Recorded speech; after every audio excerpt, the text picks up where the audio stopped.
Sevilla olía a azahar y piedra cálida cuando Isabela Romero cruzaba el barrio de Santa Cruz con su carpeta de guías y un pañuelo rojo atado al cuello.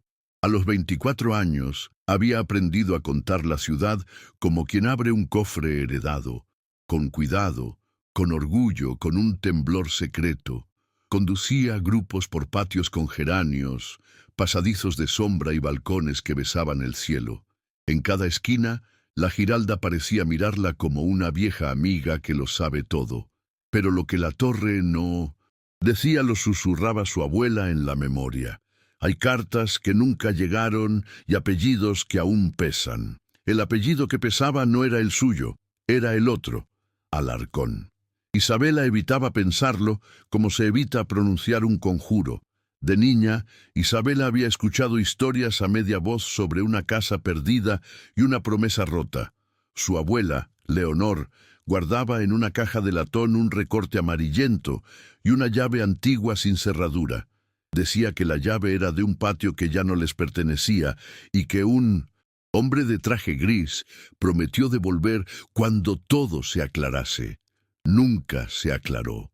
El recorte hablaba de un litigio borroso entre dos familias que contaban la misma verdad con palabras distintas.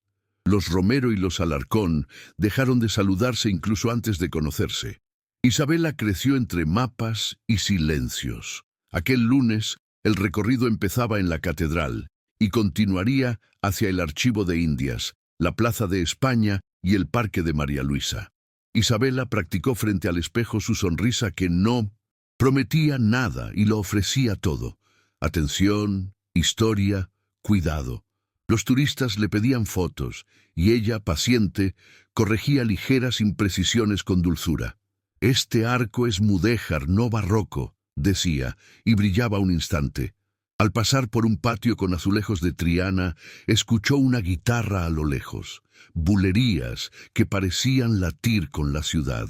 Se sintió parte de algo más grande que su propio nombre, y entonces lo vio a él por primera vez. Era alto, de mirada quieta, con un porte que no necesitaba para parecer elegante. Llevaba camisa clara, mangas remangadas y un reloj que reflejaba el sol como una discreta constelación. Se colocó al fondo del grupo, escuchando con una atención que desarmaba y exigía reciprocidad. Isabela sintió el tirón del instinto, la certeza de estar siendo observada sin invadida.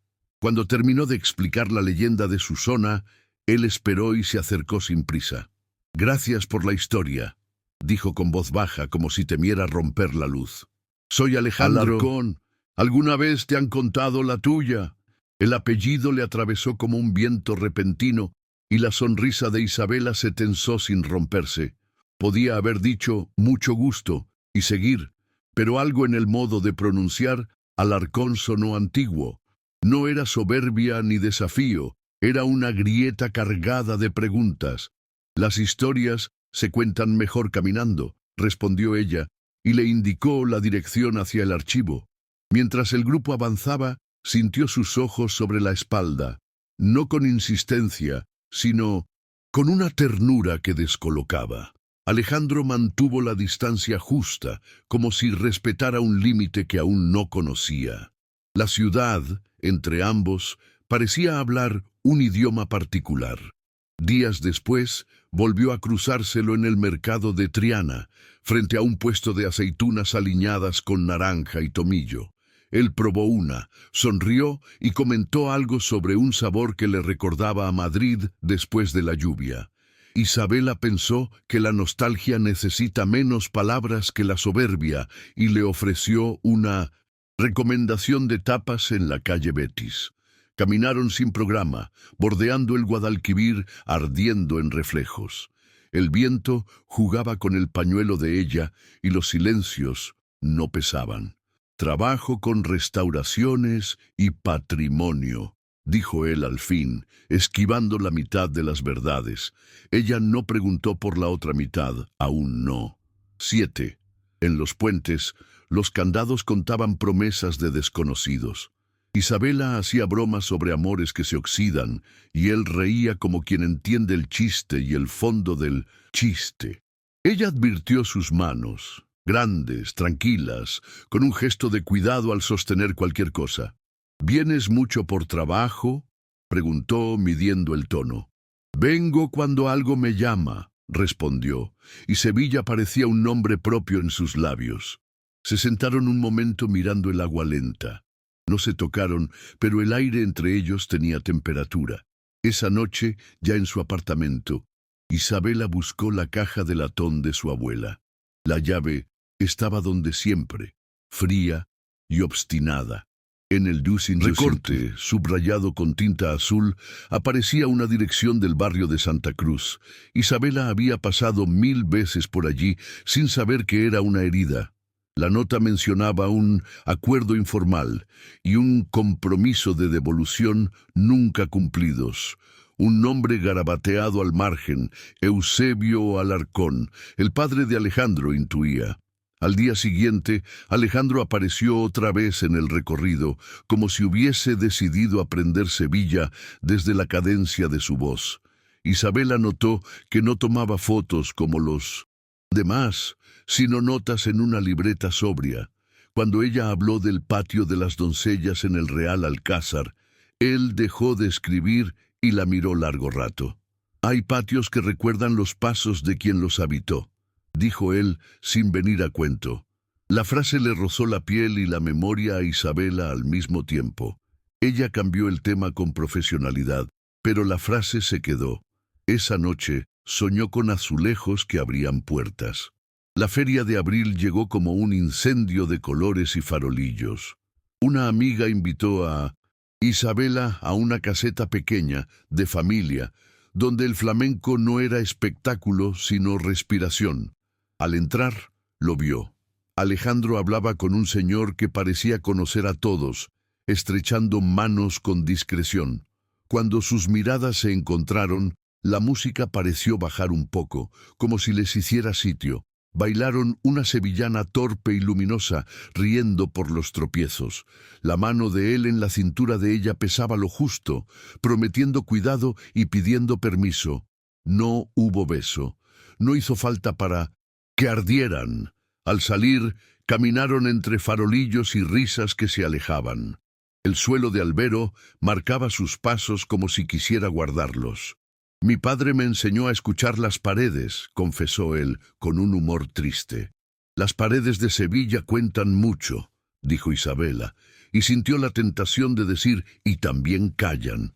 Él la miró con gratitud, como quien recibe delicadeza en vez de un reproche. Isabela, hay algo que debo contarte, pero aún no sé cómo, añadió, parándose junto a un naranjo. Ella entendió que el nombre Alarcón no era un accidente. Al amanecer, Isabela se acercó sola a la dirección del recorte. Un patio encalado, puerta verde, macetas alineadas con disciplina antigua. El zaguán olía a cal, a ropa recién tendida, a tiempo. Tocó el timbre y una anciana de ojos claros la miró con atención, reconociendo otra época en su rostro. No alquilamos habitaciones, dijo la mujer sin dureza. No busco techo, busco un nombre, respondió Isabela, y pronunció Leonor Romero.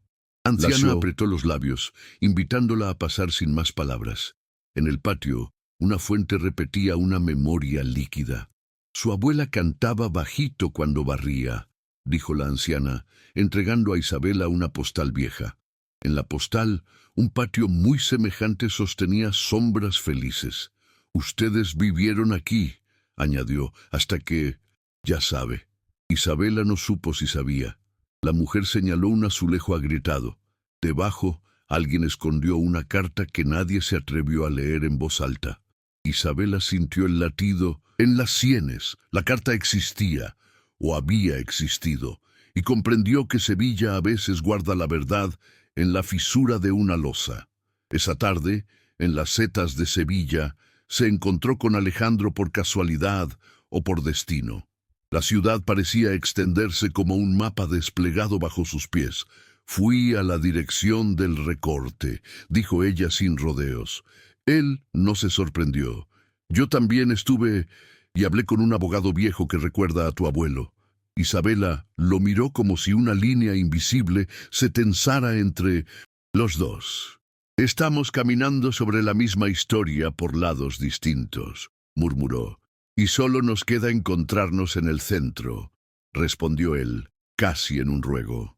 Alejandro habló entonces de Eusebio Alarcón, su padre, y de un acuerdo verbal que se convirtió en malentendido y luego en resentimiento. Mi padre juró que devolvería la parte del patio cuando se resolviera un papel. Yo he venido a resolver ese papel. Isabela apretó la postal como si fuera un amuleto de tela.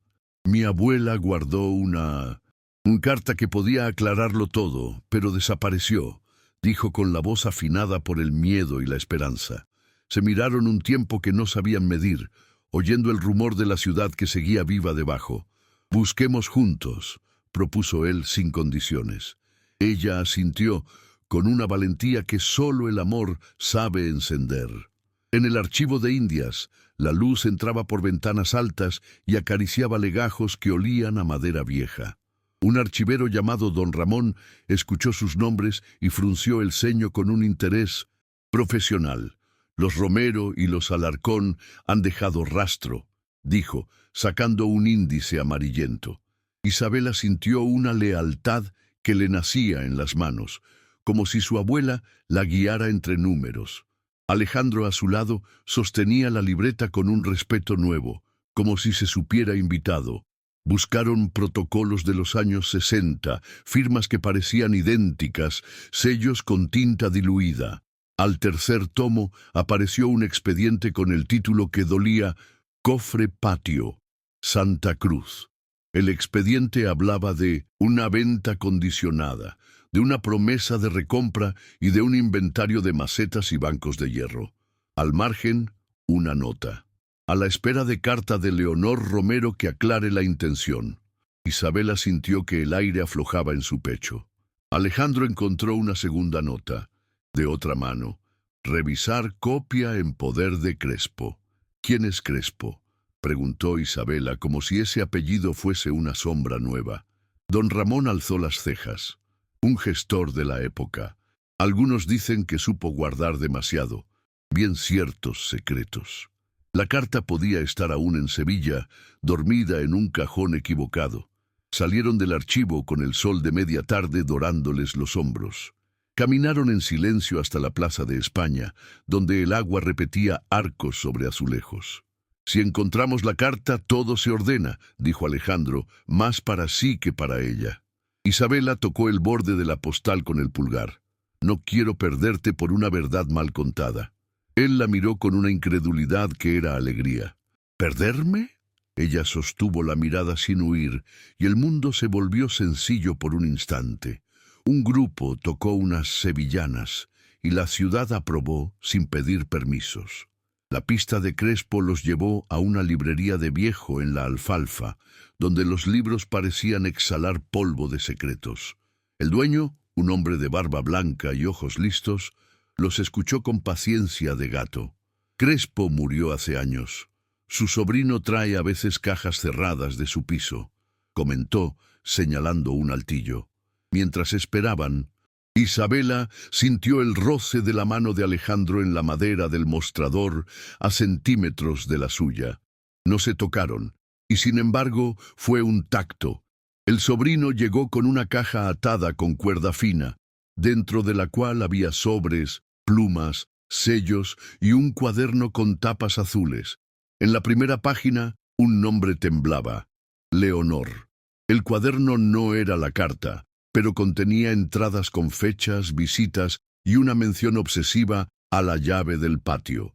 Isabela sacó su llave antigua y por primera vez sintió que tenía un lugar por abrir. Una anotación final decía: la carta queda a salvo, lejos de pleitos, en manos de quien sabrá cuándo devolverla. Debajo, una inicial. Alejandro y ella se miraron con la misma pregunta en los labios. ¿Eusebio? Antes de que pudieran atar la idea, alguien cruzó la puerta de la librería, tomó una foto del cuaderno y desapareció entre callejuelas. El misterio ya no era un recuerdo. Respiraba a su lado. El clic de la cámara pegó como un latigazo en la quietud. De la librería. Alejandro giró primero, Isabela después, con el corazón midiendo carreras. Vieron apenas una chaqueta oscura perderse por la calle Pérez Galdós. El librero intentó seguirlo, pero las callejuelas de la alfalfa tragan pasos con facilidad antigua. ¿Quién querría fotografiar un cuaderno viejo?, preguntó Isabela, más a su miedo que a Alejandro. «Alguien que sabe lo que vale un documento cuando falta una pieza», respondió él, ajustándose las mangas. Guardaron el cuaderno en una bolsa de papel, como si acunaran un pájaro frágil. Afuera, el rumor de la tarde parecía empujarles la espalda. Había que moverse. La ciudad, cómplice y laberinto, respiraba cerca. Decidieron volver al archivo de Indias para registrar la existencia del cuaderno. Don Ramón, prudente, tomó nota en una ficha, estampó un sello y los miró como quien protege sin prometer milagros. «Si alguien pregunta por esto, aquí no lo hemos visto, pero sabremos que existe», dijo con una sonrisa torcida. Isabela agradeció con un hilo de voz. Sentía la piel electrizada por la mezcla de miedo y esperanza. Alejandro puso su mano, sin tocarla, muy cerca de la suya sobre el mostrador. Ese casi contacto la serenó más que cualquier palabra. «Nos falta la inicial E, Eusebio, o algo que lo rodee», pensó ella en voz alta. Las letras, como los destinos, a veces mienten por abreviación. En la salida, un cartel del Colegio Notarial de Andalucía les pinchó la conciencia. Si la promesa fue seria, debió rozar un... «Notario», dijo Alejandro, señalando el escudo. Caminaron por la avenida de la Constitución, esquivando tranvías y turistas, con la Giralda escoltándoles los pasos. El funcionario del colegio, canoso y amable, escuchó la historia sin morbo. «Busquen protocolos de escudero. Don Esteban fue notario en los 60 y 70», sugirió, hojeando un índice. La inicial E tomó forma de apellido. Escudero. Una dirección en calle Sierpes encendió el siguiente tramo de la búsqueda. Sevilla les ponía puertas, también llaves, y cada llave era una forma de decir «adelante». En Sierpes, el bullicio olía a cuero, pasteles y promesas antiguas. Entraron en la campana, compartieron un milhojas y un café como si se confesaran sin culpa. «Mi padre decía que los documentos no son fríos, guardan respiraciones», murmuró Alejandro. Isabela le sostuvo la mirada, dejando que el azúcar le bajara a la calma. Preguntaron por don Esteban Escudero. Un camarero señaló, con gesto secreto, un portal contiguo. El tercer piso, un despacho modesto, sostenía diplomas enmarcados y plantas persistentes. Un hombre muy mayor, de ojos aún afilados, abrió con curiosidad. «Si vienen por una carta que no fue, pasen. La vida me debe la escena», dijo, apartándose con humor cansado. El tiempo por fin se sentó con ellos. Don Esteban escuchó sin interrumpir, la cabeza apenas inclinada, los dedos dibujando silencios sobre el bastón.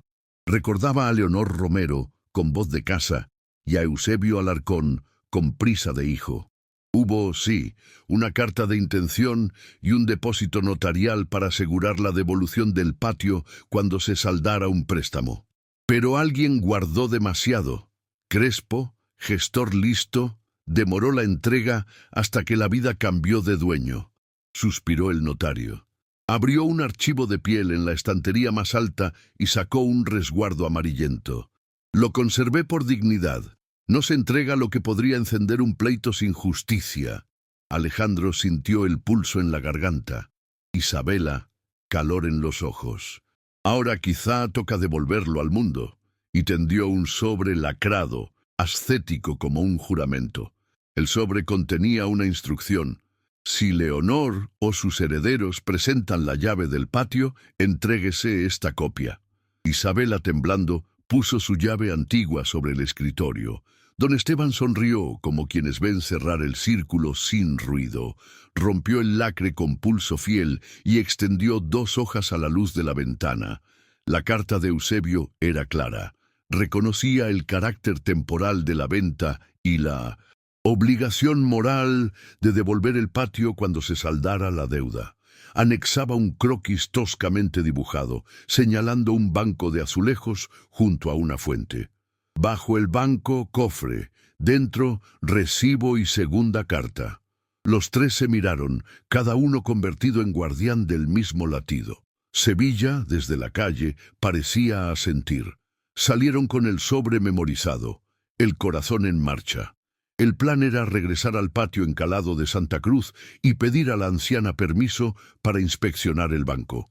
Si la carta está allí, se acabó el fantasma, dijo Alejandro, a medio camino entre abogado y hijo. Isabela asintió, sintiendo que su abuela caminaba a su lado, ligera por primera vez en décadas. Doblaron por calles estrechas donde el sol cae a pedazos y los geranios testarudos resisten cualquier agosto.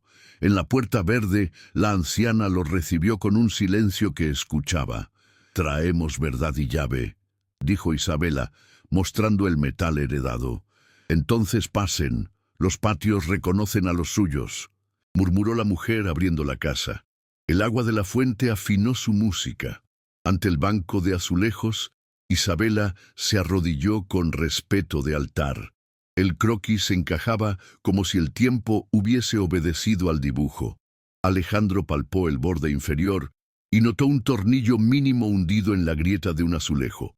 Con la llave, no en la cerradura, sino como palanca, la pieza cedió apenas. Detrás, un hueco de ladrillo guardaba una caja de metal de esquina Roma. La anciana contuvo el aliento como en misa de domingo. Isabela retiró el polvo con la palma y miró a Alejandro con un brillo que no era solo victoria. «Juntos», dijo él, y abrieron. El pasado tenía, al fin, un rostro. Dentro había 2 sobres, una libreta de recibos y un recorte con la foto de Leonor más joven. El primer sobre, con letra de Eusebio, confirmaba el pago final y ordenaba la devolución del patio a los Romero. El segundo, con la caligrafía cantarina de Leonor, agradecía la honestidad tardía y pedía no cargar culpas a los hijos. Isabela leyó en voz baja, la emoción en cada sílaba. Su abuela había elegido perdonar antes de que el perdón llegara. Alejandro dejó escapar un aire que llevaba años guardado sin saberlo. «Mi padre quizá no supo cómo volver atrás sin perder orgullo», admitió con ternura herida. La anciana se santiguó, sonriendo mojada. «Así se desatan los nudos, con papeles y con pan», dijo, y les ofreció agua fresca. La paz, por un instante, tuvo nombre propio. Cuando salieron al zaguán, una sombra se desprendió de la calle y arrebató la libreta de recibos. El hombre de la foto, más joven de lo que imaginaban, corrió hacia la esquina dejando un rastro de pisadas nerviosas. Alejandro reaccionó por impulso y lo siguió. Isabela, sin soltar los sobres, pidió ayuda a 2 vecinos.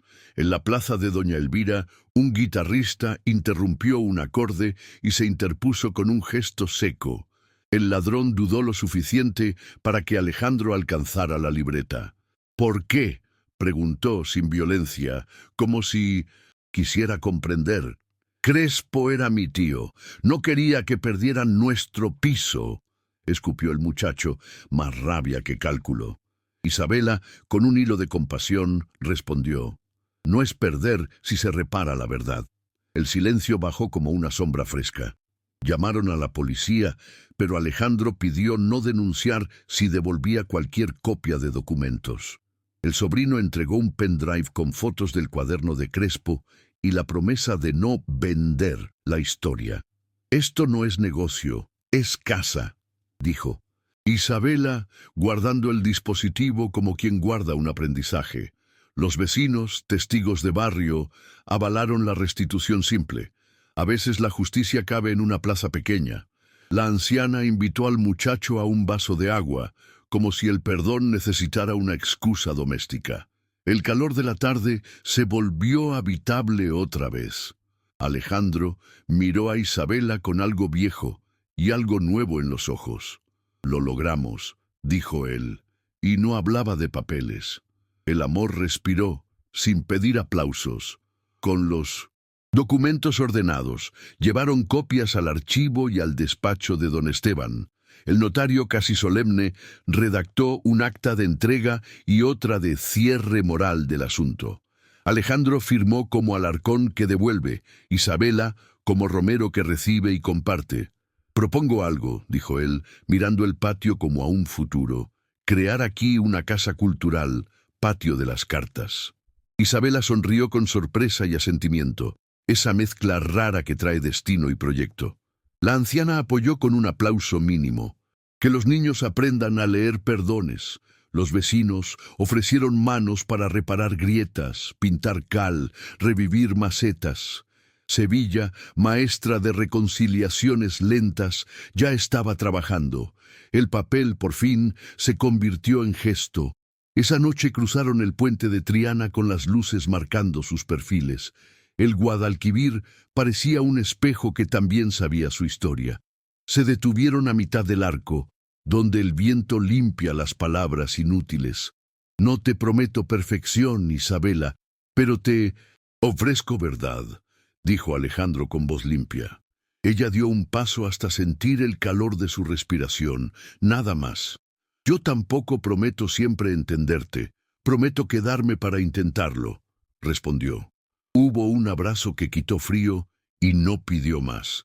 2 peces de luz pasaron en el agua y alguien tocó una bulería lejana. La noche por fin fue casa. Días después, buscaron a Eusebio, ya mayor y delicado, en un piso discreto de Nervión. El hombre, gastado por silencios, los oyó con los párpados cansados. Cuando le leyeron la carta propia, se le quebró una dureza antigua en la mirada. «Fui torpe con los plazos, más torpe con el orgullo», admitió, sin queja. Pidió disculpas con una sencillez que no abarató nada. Isabela tomó su mano, no para absolver, sino para acompañar el acto. Alejandro, hijo y puente, respiró hondo como quien suelta una maleta vieja. Se abrazaron los tres con la dignidad de los que entienden tarde, pero entienden. Sevilla, desde la ventana, hizo sonar un claxon como brindis. La restauración del patio unió a medio barrio. Los azulejeros de Triana donaron piezas para el banco. Una escuela de oficios aportó aprendices atentos. Los geranios volvieron a los balcones con una terquedad esperanzada. Las paredes encaladas respiraron otra vez como piel lavada. Isabela coordinaba como quien dirige una orquesta y Alejandro aprendía a hacer manos, además de firma. Entre tarea y tarea, compartían salmorejo y risas de oficio. No se besaban en público. No hacía falta. La cercanía tejía su idioma. Cada tarde, el agua de la fuente repetía la canción de Leonor. El pasado dejó de doler y empezó a sostener. Una noche de lluvia nerviosa, alguien arrojó una piedra contra el portón recién pintado. No rompió el sueño, pero sí la vieja costumbre de sentirse a salvo. Alejandro salió con un paraguas y encontró un papel. «Esto no es museo, es botín. Quedan residuos del negocio de Crespo», murmuró, doblando el mensaje con calma. Isabela lo miró sin pánico y con decisión. «No nos moverá la amenaza, nos moverá la luz». Llamaron a los vecinos, reforzaron la cerradura y encendieron más faroles. La lluvia lavó el miedo y les dejó la convicción limpia. Se abrazaron bajo el alero, con el olor a tierra mojada dibujando futuro. La noche, otra vez, eligió quedarse. El día de la inauguración fue sencillo y preciso, como las cosas que perduran. Un cartel de hierro forjado decía «Patio de las Cartas, Romero y Alarcón». Niños de la escuela leyeron fragmentos de los documentos, aprendiendo a pronunciar restitución sin desgastarla. La anciana dueña cortó una cinta roja con tijeras de costura. Don Esteban, emocionado, dijo pocas palabras buenas. Los turistas entraron despacio, como si una iglesia, y dejaron monedas pequeñas en una caja de madera. No por caridad, por agradecimiento.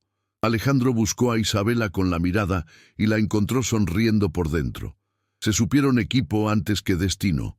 Al atardecer, subieron a las setas como el día que se dijeron la verdad.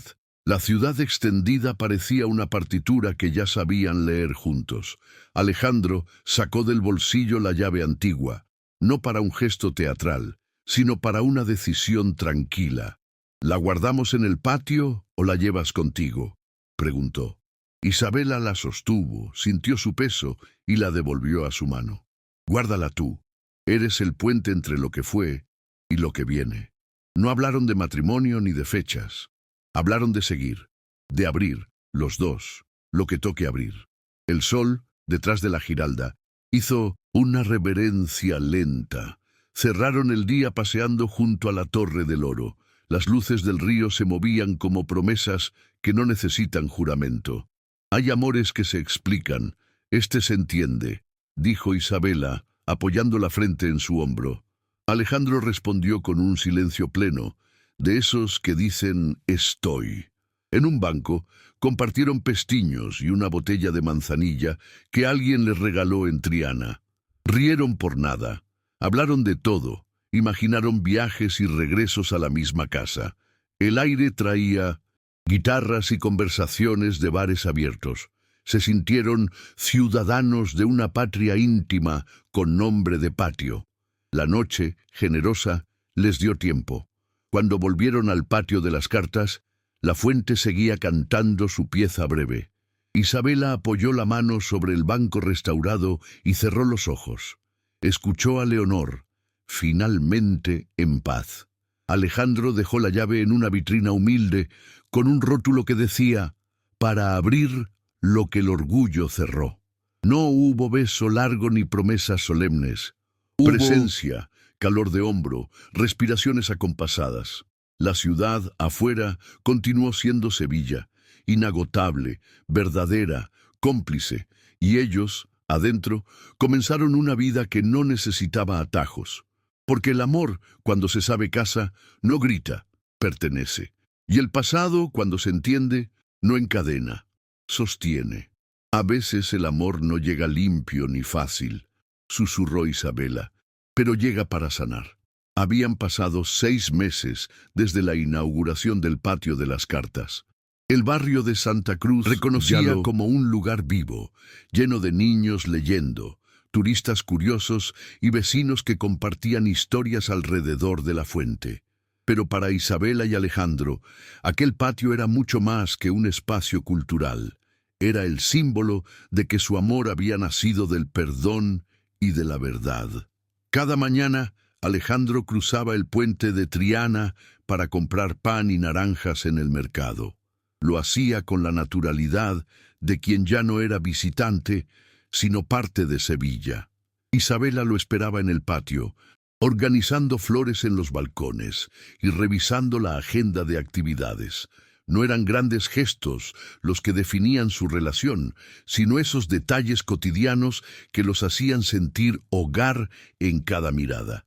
Una tarde de otoño, sentados en un banco de azulejos recién restaurado, Alejandro le tomó la mano con una calma que encendía ternura. ¿Alguna vez pensaste que terminarías compartiendo tu vida con un Alarcón?, preguntó con una sonrisa traviesa. Isabela rió y apoyó la cabeza en su hombro. Nunca lo pensé, pero ahora no imagino otra cosa. El romance, sin embargo, no era perfecto. Hubo discusiones pequeñas, sobre horarios, sobre decisiones del patio, sobre el carácter orgulloso de ambos. Una noche, Alejandro olvidó asistir a una reunión importante porque se perdió restaurando documentos y Isabela se molestó. Pero lo que podía haberse convertido en distancia se transformaba en aprendizaje. Aprendían a pedir perdón sin miedo, a escucharse con paciencia. Con el tiempo, también llegaron nuevas preguntas. Algunos vecinos empezaron a sugerir que los dos debían formalizar su unión. A Isabela le incomodaba la presión y Alejandro, aunque deseaba el compromiso, respetaba su ritmo. «Lo único que me importa es que estemos juntos», le dijo una noche mientras paseaban por la plaza de España iluminada. «Todo lo demás llegará cuando tenga que llegar».